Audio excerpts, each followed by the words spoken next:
Welcome back. We're going to talk about some other brushes and some settings, and then we're going to go into the mixer brush.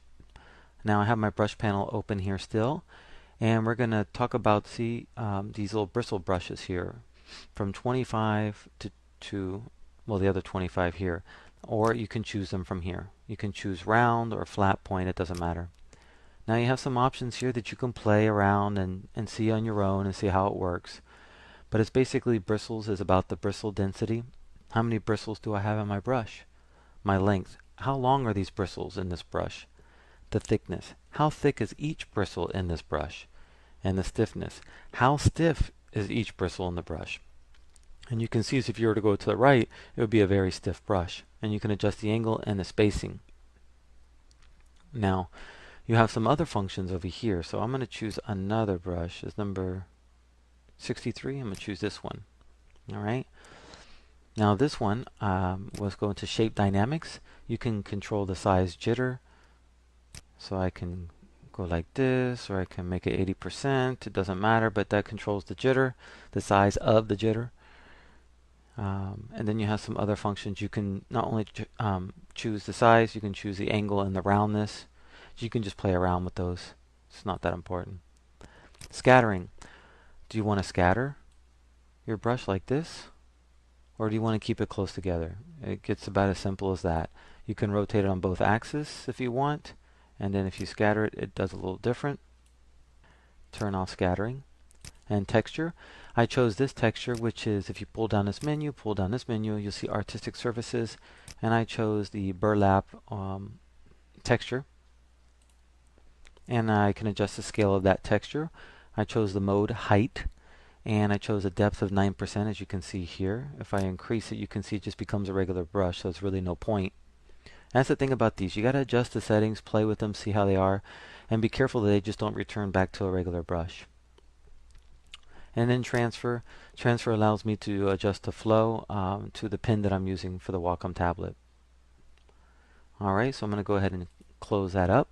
And I put a new layer on top of this rainbow with the white background, and I just did the rainbow by choosing the gradient and picking the rainbow gradient and then just quickly applying it. Now with the mixer brush,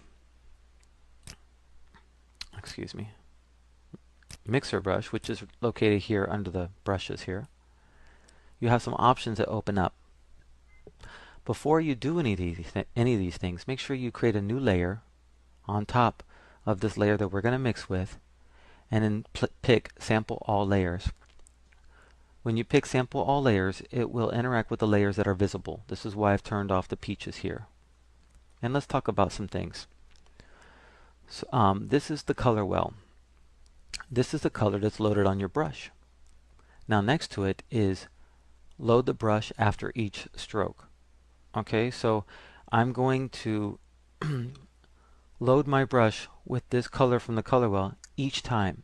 Now it may or may not be clean, that's one thing, but I am going to load it with that color each time. Now if you don't want that, you would click again and you can see it turns off. When it's darkened, it's turned on.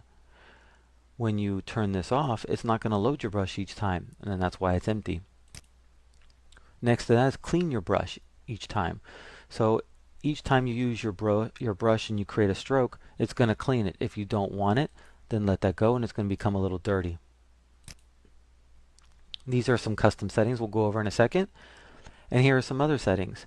This is wet. Wet is the amount of wetness of paint on the canvas. Pretend this is the canvas and how wet it's going to get. So if it's really wet, there's going to be some interaction. If there's no wetness, there's no interaction. Now load is interesting. Load is how much paint do we want to load on this brush. So let's pick 17% and let's try it out. So when I paint, you'll see here that it quickly goes away. That's because I've only loaded the brush with 17% amount of paint. If I did 100, well, I can do this all day. So that's interesting, isn't it? Now flow is interesting. Watch what happens if I turn down flow. 7%, I've loaded my brush, but you can hardly see it. But wait a minute, I've loaded my brush with 100% amount of paint. What's happening? Well, flow is opacity. So basically, flow determines the amount of opacity.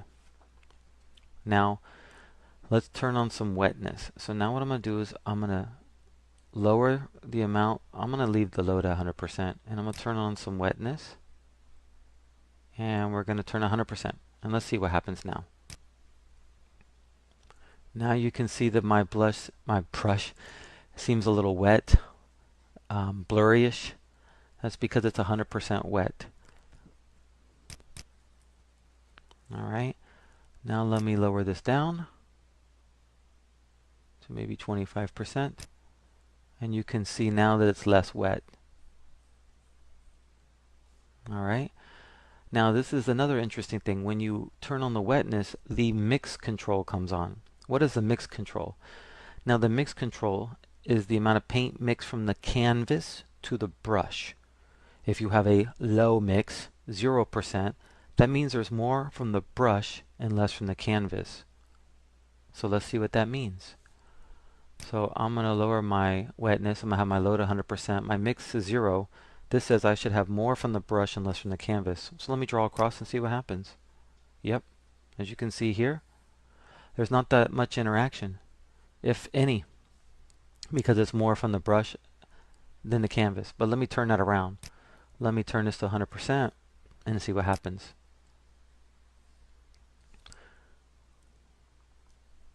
Let me increase the wetness here. Okay, now you can see there's no interaction from the color on the brush, and I'm getting some interaction here between the colors. Because 100% or high means there's more from the canvas and less from the brush. Basically nothing from the color well. So these can sound very confusing, and you basically have to play with these to get a feel for how you would like. And what's nice is Adobe's provided some custom settings to help you out. So if they say dry, okay, dry is I'm going to load the brush 50%. It's going to die out 50%. I'm going to see it, but there's no wetness. So let's see what that looks like. Yep, you guessed it. Very dry. No interaction with the canvas. Okay, let's try moist. Moist says, okay, the canvas is going to be 10% wet. I'm going to load my brush, but it's going to die out quickly. The mix says, well, I'm going to do an equal amount of brush to canvas, and the flow is going to be 100%. So as you can see here, it dies out quickly, and then it starts to become very moist. So it starts out a little dry, and then it becomes a little moist. Alright, let's try another one. Wet. Wet says this canvas is going to be very wet. I'm going to load the brush 50%, and I'm going to mix it 50%. Let's see what that does. So let me press Control Z actually, so we can see more of this. Alright. So I'm going to start from the white, and I'm going to drag across. So you can see this brush is retaining from the load because 50%, but it's also becomes very wet, and then it starts mixing. Now in the next movie, what we're going to do is paint a picture.